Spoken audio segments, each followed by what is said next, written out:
Imaginez une seconde, un seul microbe, capable de rendre notre agriculture plus propre et de révolutionner nos produits de beauté.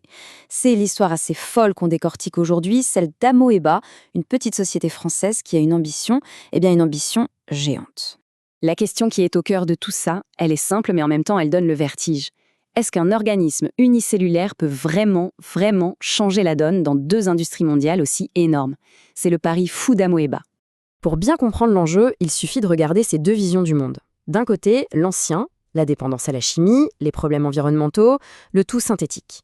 Et de l'autre, ce que propose Amoeba, du biocontrôle vivant, des solutions naturelles, une protection à base d'amibes. On ne parle pas d'une petite amélioration là, c'est un changement total de philosophie. Bon, alors, allons-y. Plongeons dans le vif du sujet. D'où vient cette idée? Et c'est quoi exactement la mission de cette amibe? Amoeba, c'est une entreprise française de la green tech. Elle a été fondée en 2010 avec une seule idée en tête, réussir à cultiver une amibe bien particulière, la Wilartia mania C2C maki. En fait, tout leur savoir-faire, toute leur technologie repose sur ce micro-organisme. Et concrètement, qu'est-ce qu'on fait avec cette amibe? On en fait une sorte de garde du corps pour les plantes. Le produit phare, c'est Axpera. C'est un biofongicide, un bouclier vivant et 100% naturel contre des maladies bien connues comme le mildiou ou la rouille. Une vraie alternative aux pesticides chimiques. Et là où la stratégie est vraiment maligne, c'est qu'Amoeba vise pas un, mais deux marchés gigantesques en pleine transition verte. D'un côté, le biocontrôle agricole, qui explose avec plus de 15% de croissance par an, et de l'autre, les cosmétiques naturels. Le potentiel de développement est juste énorme. Mais attention, avoir une super idée, ça ne suffit pas. Comment on passe du labo au champ? C'est là qu'on comprend que ça a été un vrai parcours du combattant. C'est le long chemin vers le feu vert réglementaire. Il faut bien voir que ce n'est pas une success story qui s'est faite en un claquement de doigts.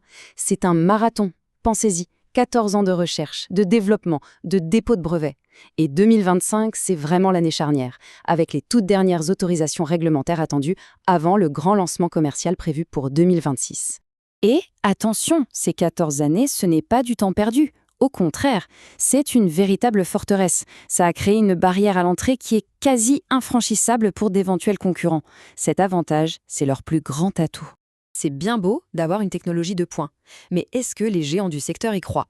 La réponse, on la trouve dans les partenariats. Et oui, les titans de l'industrie sont en train de monter à bord.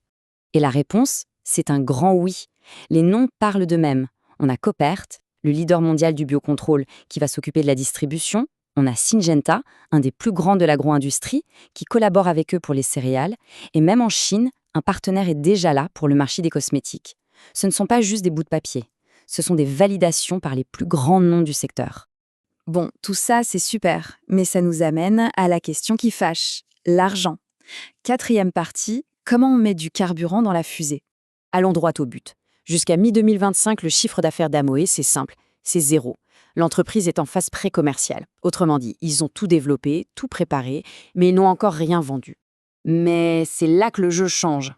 Juste à ce moment critique, en juillet 2025, Amoeba réussit à lever 14 millions d'euros. C'est la bouffée d'oxygène, le financement vital qui leur permet de passer la ligne d'arrivée et de commencer enfin la commercialisation. Et regardez ce que ce financement pourrait permettre. C'est ce que les analystes appellent une courbe en crosse de hockey. On passerait de quasiment rien à potentiellement plus de 100 millions d'euros de chiffre d'affaires en moins de 5 ans. Le décollage pourrait être absolument fulgurant. Alors, qu'est-ce qu'ils en pensent, les experts financiers, de tout ça? Quel est le potentiel de l'action? C'est l'heure du verdict des analystes.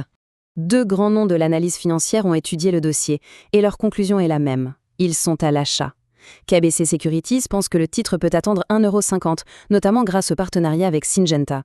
De son côté, Euroland est encore plus optimiste, avec un objectif à 1,80 €, en misant beaucoup sur le feu vert des autorités américaines. Si on fait la moyenne de tout ça, l'objectif de cours consensuel est de 1,38 €. Par rapport au cours actuel de l'action, ça suggère un potentiel de hausse assez important, à condition bien sûr que l'entreprise suive son plan à la lettre. Mais attention, il faut rester lucide. Un tel potentiel vient toujours avec des risques. Il y en a 3 principaux à avoir en tête. D'abord, le financement. Il faudra sûrement lever plus d'argent après mi-2026.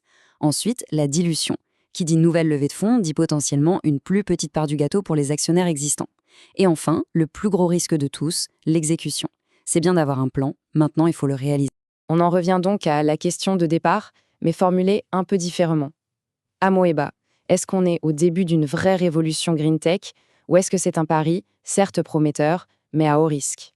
L'avenir nous le dira.